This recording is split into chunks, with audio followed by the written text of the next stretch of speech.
Mohamed Salah isn't just Liverpool's star man, he's one of the best players in the world and one of the greatest African footballers of all time. Here are 10 things you didn't know about the Egyptian attacker. Jurgen Klopp didn't want to sign him. Mo Salah's one of Liverpool's greatest ever signings. He was a bargain at £36.5 million in the summer of 2017. Without their Egyptian king, the Reds might not have won the Premier League and the Champions League. Jurgen Klopp deserves credit for getting the best out of Salah. He's helped him achieve his potential at Anfield. But if Klopp had had his way originally, Salah would never have come to Liverpool. According to German journalist Raphael Honigstein, Klopp wanted to buy Julian Brandt instead. In the end, Michael Edwards, Liverpool's sporting director, persuaded him to go for Salah. The rest is history. He defeated a presidential candidate. To say that Salah is popular in Egypt would be, an understatement. He's idolised by millions and receives a hero's welcome whenever he returns home. His status as a national icon goes far beyond football though. In the 2018 presidential election, more than 1 million Egyptians crossed out the names of the two candidates and wrote Salah's name on the ballot paper instead. Unfortunately, those votes didn't count though. If they had, Salah would have finished second in a presidential race he didn't even enter. Let's just say, if he does choose to go into politics in the future, Salah won't be short of support.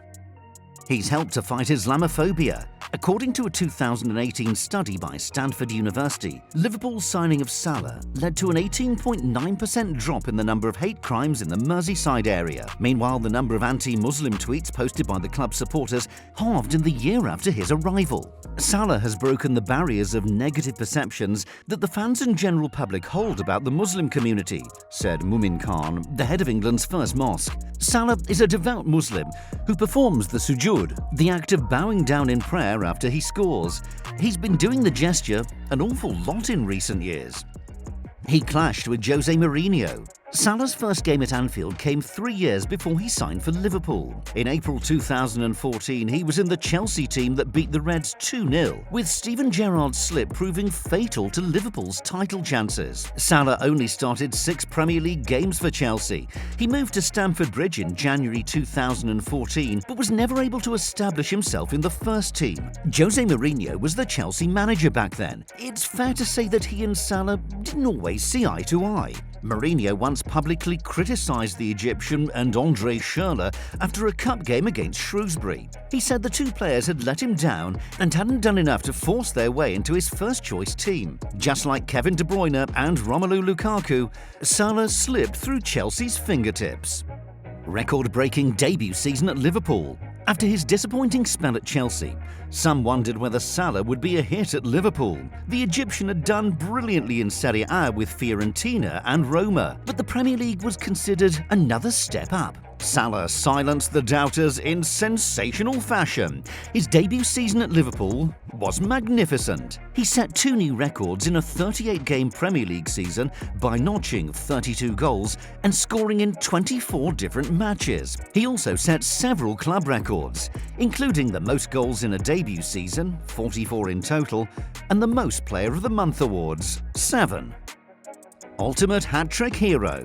We've already established that Salah is a world-class goal-scorer, but if you're still not convinced, here's some more evidence. When Liverpool thrashed Man United 5-0 in October 2021, Salah became the first visiting player to score a Premier League hat-trick at Old Trafford. He was also the first Liverpool player to net a treble at United's home ground since Fred Howe in 1936. That was 5 years before Alex Ferguson was even born. On top of that, Salah has become the first visiting player to score in 3 consecutive appearances at Old Trafford. There's no better way to endear yourself to Liverpool fans than that.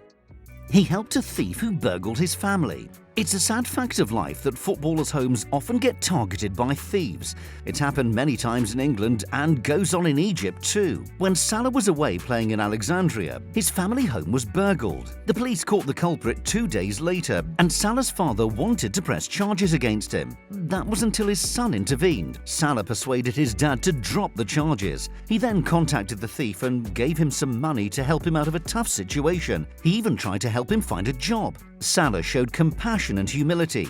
As good as he is on the pitch, he's not just adored for his footballing ability. He does fantastic charity work. Salah grew up as an ordinary kid in Egypt. He revealed a bit about his upbringing in an interview in 2013.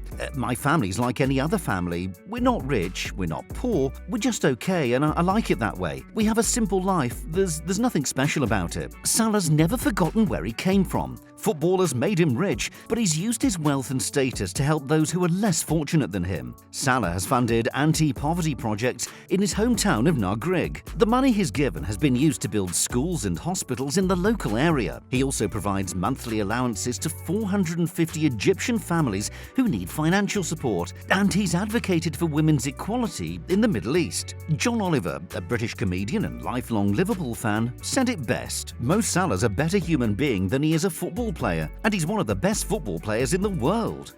He's part of the school curriculum.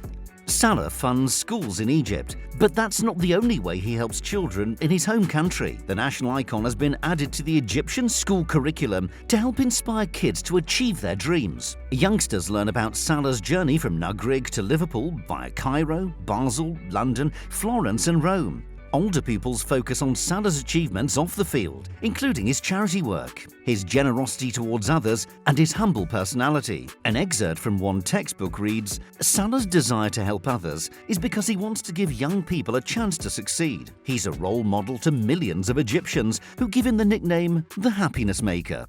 He played with his footballing idol. Every aspiring footballer has one or two players they look up to. Salah was no different, but unlike most of us, he went on to play with his footballing hero. When asked by CNN who his idols were, Salah replied, "I've said it before many times, the Brazilian Ronaldo and Francesco Totti." Salah was never able to share a pitch with Ronaldo, but he did play alongside Totti for Roma between 2015 and 17. "He's unbelievable," the Egyptian king said about the King of Rome. "He's quality, both as a person and a player. He's calm, which is great, but he has a very quiet confidence. I learnt a lot from him." What's your favourite Mo Salah fact? Let us know in the comments section, and don't forget to subscribe for more football content.